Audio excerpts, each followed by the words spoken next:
আজকে স্কুলে যাওয়ার পথে এটা আমি কি দেখতে পেলাম? এই রাস্তা দিয়ে তো রোজই যাই, কিন্তু আগে কখনো এমন জিনিসটা আমার চোখে পড়েনি। একটু পরে তোমাদেরকে দেখাচ্ছি যে আমার চোখে কি পড়েছিল। আর এটাই হলো চাম্পাহাটির কাটাখাল। এটা কিন্তু দেখতে অনেক সুন্দর লাগে যখন পরিষ্কার থাকে। রুটিন অনুযায়ী শনিবার বাদে প্রতিদিনই আমার 4টে করে ক্লাস থাকে। প্রথম ক্লাস থাকে ক্লাস 4-এর বাংলা। গরমের ছুটির আগে আজই ওদের শেষ স্কুল, তাই ক্লাস শেষে ওদের একটু ভিডিও করে নিলাম। দ্বিতীয় ক্লাস 1-এর ইংরেজি, তাই ক্লাস শেষে ওদেরও ভিডিও করে নিলাম। আর আমার থার্ড ক্লাস 3-র অঙ্ক থাকে। এইসব ছোট ছোট খুদেরা যখন বড় হয়ে যায় তখনও আমাদের ফোনে বা কম্পিউটারে এদের ছবি থেকে যায়। পরবর্তীতে ওদের ছবিগুলো দেখতে আমাদেরও ভালো লাগে, তার জন্যই এখন ভিডিও করে রাখছি। শুক্রবার 4th পিরিয়ডটা আমার অফ থাকে, কিন্তু 5th পিরিয়ডে থাকে ক্লাস 5-এর খেলাধুলার ক্লাস। তাই ছেলেদের মেয়েদের সবাইকেই মাঠে নিয়ে চলে আসি এই দিনটাতে। এবার তোমাদেরকে দেখা স্কুলে আসার সময় আমি কি দেখেছিলাম।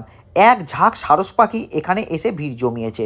এটা কিন্তু বৃষ্টির জমা জল, কোনোদিনও আমি এমনটা দেখিনি। আজকে এত সারস পাখি কেন এখানে এসেছে সেটাও বুঝতে পারছি না। প্রতি সপ্তাহের মতন এ সপ্তাহতেও ছেলেরা ক্রিকেট খেলছে আর মেয়েরা খেলছে বউ বসন্তী। আর মেয়েদের ঝগড়া নিয়ে তোমাদেরকে নতুন করে কি বলবো। 35 মিনিটের ক্লাস, সেখানে 10-15 মিনিট ওতে ঝগড়া করতে করতেই কেটে যায় যে কিভাবে খেলবে, কে কোন টিমে পড়বে। গরমের ছুটি পড়ে গেল, এখন আবার অনেকদিন ওদেরকে দেখতে পাবো না। আমি ওদের সবাইকে খুব ভালোবাসি আর ওরাও আমাকে ঠিক ততটাই ভালোবাসে। আমি ওদের সাথে খুব ভালোভাবে মিশে যেতে পারি বলেই হয়তো ওরা আমাকে এতটা পছন্দ করে। আজকের মতন ক্লাস শেষ, তাই এবার স্কুলে ফেরার পালা। আজ ওদের জন্য সারপ্রাইজ আইটেম ছিল আইসক্রিম। হেড স্যারের এই উদ্যোগ সত্যি প্রশংসনীয়।